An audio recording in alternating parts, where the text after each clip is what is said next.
All right, so we just talked about the high slider off really a good lie, a fairway lie. Now, let's say that you're in the same situation where you've got the pin's fairly close to the front edge of the green. You would need to hit a high shot, or you'd like to hit a high shot, but the ball's in the rough. This is a little bit different. And what I would say, when you're here, I would use my lob wedge that doesn't have a lot of bounce on the golf club, so it can slide under the golf ball. When I go over here, there's some room underneath this golf ball. It's in the grass, but there's some cushion of space between the ball and the hard part of the ground.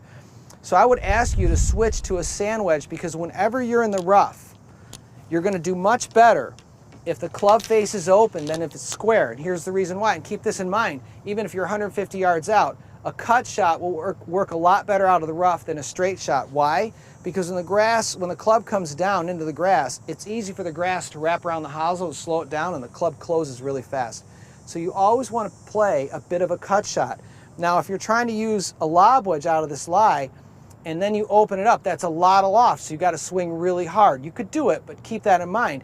I prefer to use my sand wedge, which allows me to open the club face up so I don't have to swing as hard. Now, the second thing I do that's different than when I'm in the fairway is when I set up, I stand to the handle, but what I do is I add a little bit of wrist hinge, different than when I was in the fairway. Now, think about this. When I said earlier in the scoring zone fundamentals, the club needs to descend through impact. It does. But sometimes it needs to crash, sometimes it needs to land. If you're in the fairway, I want the club to come in shallow, so it's landing like a plane. If you're in the rough, I want the club to come in steeper, so it's crashing like a plane. Okay, so basically how I'm going to create that steeper angle of descent is I'm going to add a little more wrist hinge to it than I would have than if I was in the fairway. So I set up the same way, same grip, club face is open, hinge the club up more.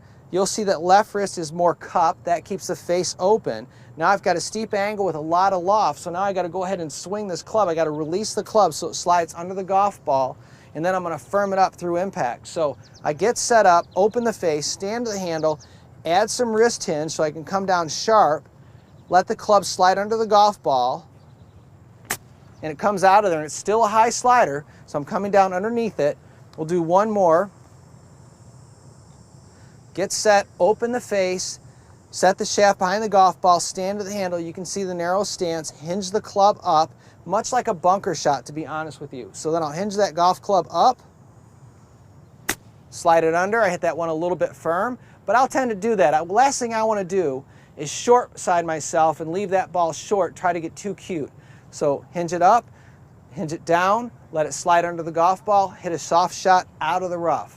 That will help you when the ball's in that lie.